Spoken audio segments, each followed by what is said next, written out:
going back to the Irish story, as ever, as time went on, ladies and gents, we moved back to Ireland, and you know, things calmed down.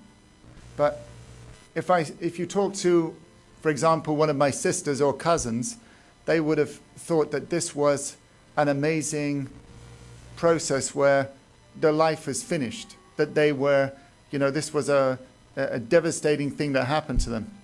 But as a little kid, I looked at it in another way, in a way that I got to know my family, the way that I got to know my strengths and my weaknesses. I got to know how fast I could run. But most of all, I think I understood that I was not alone anymore in that alley. And the concept of that brought me forward to the war in Eastern Europe that took place when I was a student at London. I went to a university called Greenwich University. And this was, shall we say, a concept of believing that there was something more than just sitting down and being active at learning something. But don't let me not learning. And so I went out and I took a look at the situation.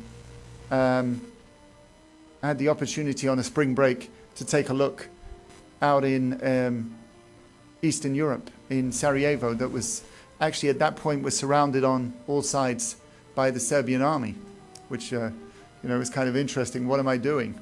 I'm not suggesting going out into the middle of a war zone. I've tried it. It's really not the most marvelous thing. The food's terrible, and you know, transportation not really truly difficult to get around. It must be all those bullets. But what I am saying is, ladies and gents, from that experience, I realized that from working with each other, that we can make some kind of a difference. And yeah, you've probably read on cards and on various motivation speeches that says, blah, blah, this is, you know, and this is the way. And sometimes you're left by thinking, in some way you're thinking, well, is that rhetoric? Is there fact? Is there something that's so much of a foundation to any of this? I can tell you, I'm here today to tell you, yes, there is, because I'm living proof. You know, surviving many things, as many of you already have, and discovering that there is a road, less traveled sometimes, that is worth the walk, worth the ride. Looking back, ladies and gents, at all the concepts of the many, many things that happened during this period of time, I realized that the foundation of something called KL Highway International was necessary. And it wasn't that I knew the right road to take. I'm not going to stand up here and say this is the right road to take, this is the only road to take. I can tell you it's the road I took. My message in the United States is actually saying, start your own organization. Find a cause that you believe in. Find all the information about it, read about it, study it. I was discussing with Professor Hugh Burns last night over a cup of something or other. I think it was some excuse for a tea, but actually it was my tea. I brought it along. Someone had given it to me. Sacrilege in England, but never mind. But we were discussing the structure of an organization. You can see me out there. I've got my T-shirt on. I've got my plan. I'm organizing. I'm working, whatever. But at the same time, I still need to understand what's happening in the world. So we looked at my desktop. I opened up a file, and all the mandates, he's laughing because it's true, all the mandates from the UN, a process was there, the conflict resolutions, the concept, the governmental systems in the countries that we're working in, and the relationship. This is the key, ladies and gents, when you think about stepping forward. Often you can think, wow, isn't it wonderful to work in these areas where you're really helping. You can feel this whole empathy for these people. But it's also about thinking. What's the steps? I'm not sure that I took the right road initially.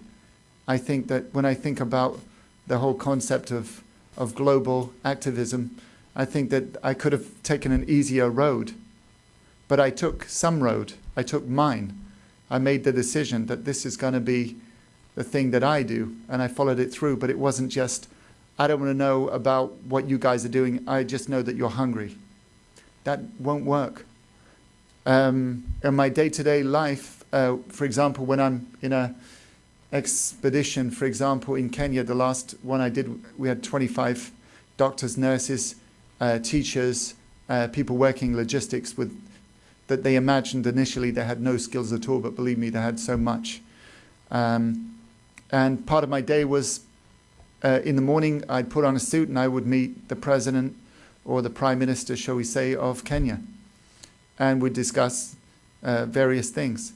In the afternoon, I'd be sweeping the floor. I'd be painting, a wall. I'd be working on the triage, fixing a wound on someone's foot. I'm not sure which one I preferred most. But for the most part, it was, in a sense, the way that we move forward. I think when we look at global activism, my point of view, and everyone will have their own, but the trick is to have one. To have one. I realized that the important thing was to understand the cultures, study those things, and basically, I guarantee that everyone here that is studying some kind of college course, in some way it's overlapping into global activism. In some way, this connection, this alliance, and it's there somewhere. And the great thing is to find it and to discover what that is. Someone said to me once that, they were living, I think that they were living in Iowa. I really like that state. I always tell them I don't know why, but I like Iowa. And many of the people were saying, well, how does it affect us, being honest, what happens in Africa today? Okay, the people are starving, but there's difficulties here too. How does it help, in Mexico or Panama or South America? Really, I'm just going to get up and I'm going to plow my field, or I'm going to work as an engineer. I'll do all those things. Ladies and gents, those days are over. We're so connected. I told you, the banks figured it out over 30 years ago. And we were dragged in. The efforts and effects that occur in the world today, we are so connected to. And I think everyone that's sitting here knows it. Look at the downfall, the crisis that happened in the United States. It was felt around the world. Is that just because you're a leading nation? I don't know.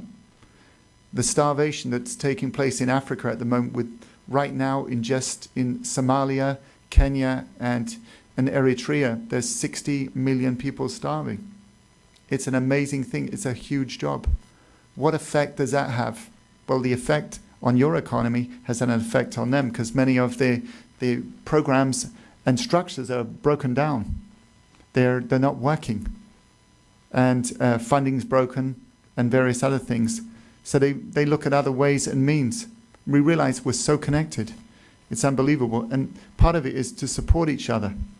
I love it what the Dean said about this concept of looking at how the world is, how the structure is through study, or looking at culture.